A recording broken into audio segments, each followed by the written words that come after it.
Good morning, it's October 4th, 2016. Let's see what's going on here. Alright, Lola, you gonna help read? Oh, we gotta flip pages. Hear that? I don't know if you can hear it. They're outside again. It's all good. October 4th. The expansive world lies not in some distant place. It exists right here where you are.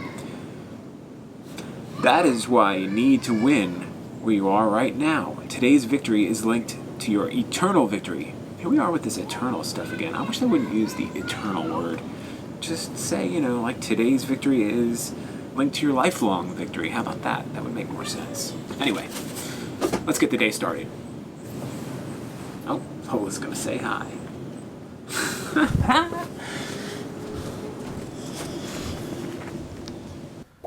Hey, good morning. Welcome to Joe at 40. I'm Joe. I'm still 40. I really need to stop saying that. I think if you've been watching, you probably got it by now that I am Joe and that I am indeed 40 years old. Oh well, maybe I haven't accepted it yet. Who knows? Anyway, it's been a hectic morning already, and it's really self-imposed. I tell you what, I got thrown off by how long it took me to make that video for my IT company last night. It kind of threw off I was tired by the time I got home, and this morning I didn't get to exercise. I did get to meditate. I realized I don't like the meditation pack I'm doing right now. I'm using that Headspace app, and it's a pack focused on motivation, which is important to me, but it's really focused on sports motivation, and they keep talking about sports in it, and I'm like, I don't care. Stop. So I don't know. I'm going to give it a couple more days, because sometimes, when you switch up what you're doing a little bit, when you throw a stick in the spokes, it takes a while to adjust. And at first you don't like it because it's different and you're afraid. Fear is always the reason why people feel uncomfortable about stuff that's new. But once you get familiar with it, then I can make an actual decision whether or not I want to switch up the meditation pack. Anyway, oh boy, the weather outlook does not look good for the people of Haiti. They are getting smashed by Hurricane Matthew right now. Cuba's next, and then onward and upward up the East Coast, most likely. And, I'm a little worried. I've been worried all summer about the extreme weather. It was the hottest summer on record for us, that in a long time. I don't know why. I probably shouldn't say things like that, like it's a fact. It was a hot summer, and, extreme weather like that means, we're going to have extreme storms when the hurricane season hits, and right now we're kind of in that heart of the hurricane season. I'm a little nervous about this one. Matthew seems like a real jerk. That's category 4 right now, as I speak. And, it's in terms of storms, it's a healthy storm. It's doing well for itself. That doesn't mean good things for humans. The Charleston area has been on high alert ever since Hurricane Hugo, years ago. It was that kind of destruction, and people don't forget that live here. I wasn't here during Hurricane Hugo, but in my neighborhood there are trees that are still bent over halfway because of Hurricane Hugo. It was a very powerful storm that did a lot of destruction, left people without without water or electricity for weeks. Last year we had the big flood. That was really a shocker. Hopefully this year we'll get by without any major natural disasters here in the Charleston area. But you know what? Doesn't stop me from being nervous about it. I am nervous about it. So I'll keep my eyes open, and we'll be prepared as much as we can. If it's going to come right for us and it's going to be a category 2 or more, we're getting the heck out of Dodge. Pack up the dogs, pack up the kids, get on out of here. Go up to the northern side of the country. Who knows? We'll head out west, hit some family up. We'll be okay. Also, you know, that quote this morning really hit that eternal thing again. I don't know why. Part of the reason why I like Buddhism is because it's not like a very mystical religion.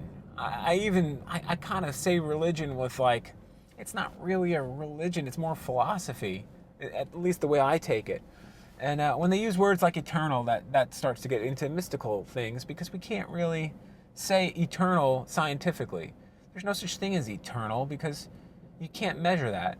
So kind of gets me concerned when I see those things. But then again, like I said yesterday, it's just a book of quotes, comes from different sources. And, the meaning of the quotes are what is most important. And this morning's was no different. The meaning is good. It's just that the wording sometimes gets me a little, I don't know, put off. I get hung up. I get hung up on these things. And I shouldn't, but maybe I should. I mean, you know what? Sometimes the details is where you need to like go, hey, wait, whoa, what did you say? What was that last part where you threw in something I don't really gel with? It's important, I guess. But overall, the meaning's good. I don't know, it's kind of confusing. What do you think? Is the meaning more important, or is the entire message important?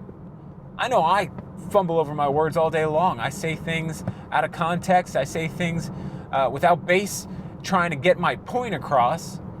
And if you were to take me literally word for word, I come off like a complete psychopath, So there's a difference, though, than when you're speaking and like letting your mind flow and trying to work things out, and when you're writing something down, when you can look at it in black and white and go, wait, is that exactly what I wanted to say? Is that how I wanted to say that? Is that getting my point across? That's why I like writing, because it gives you that chance to really edit yourself in a good way, edit yourself in a way where you can like look right back at what you wrote and say, oh yeah, that makes sense, or I probably should choose my words more wisely. Anyway, I'm gonna get to work. I've got some phone calls to make and some people to see, and I will talk to you later. Peace, people.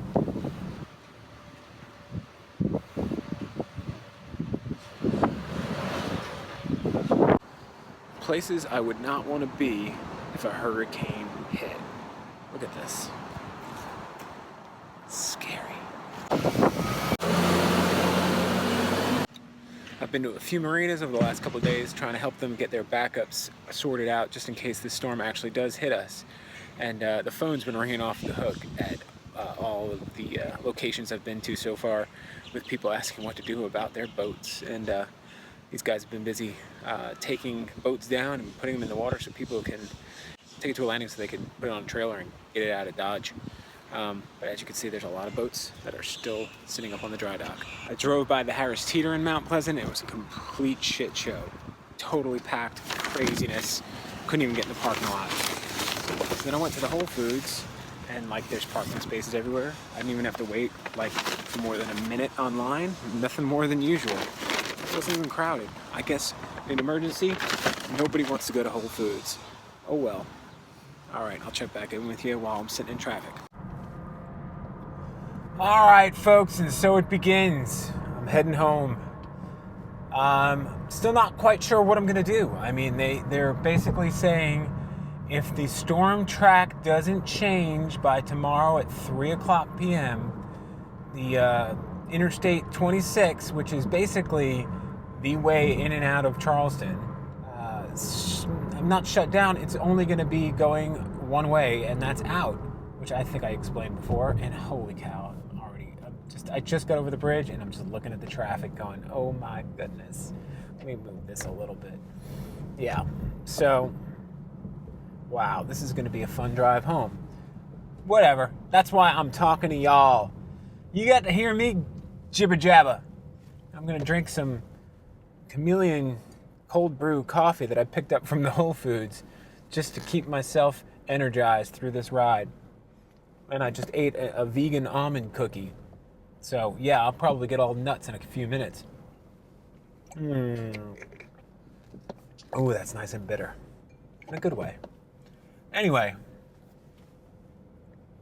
so I really haven't decided what I'm going to do. I might ride it out personally. I might send the family out up to my mother-in-law's.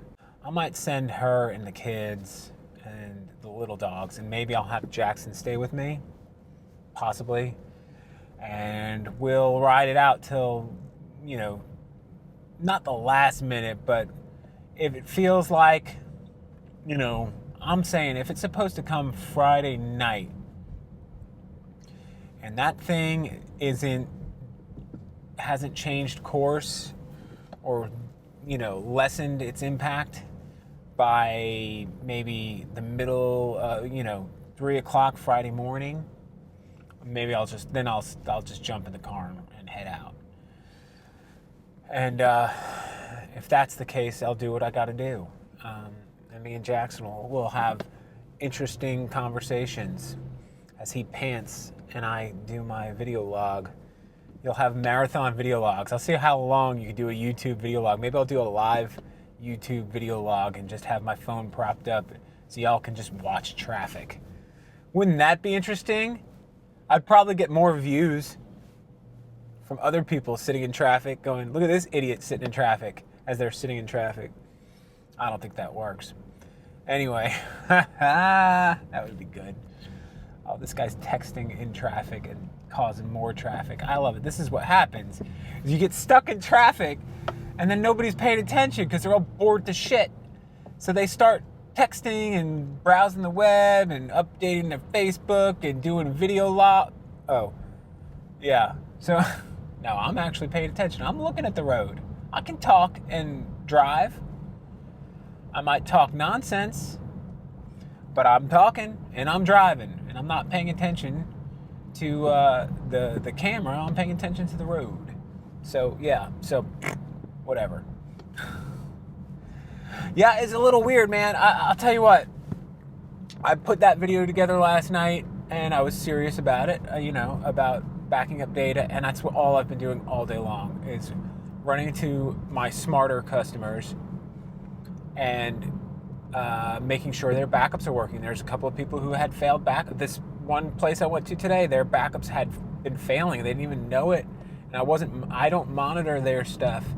So I'm grateful that they called. I set them up with an offsite backup plan and got them set up to back up regardless of their failing local backups because, they did wait till the last second, but they didn't know. They didn't know that they were going to call a state of emergency now when this storm isn't even supposed to hit us for like 3 more days.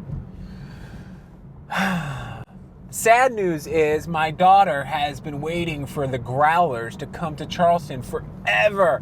And tonight is the Growlers show. I don't think it's going to happen.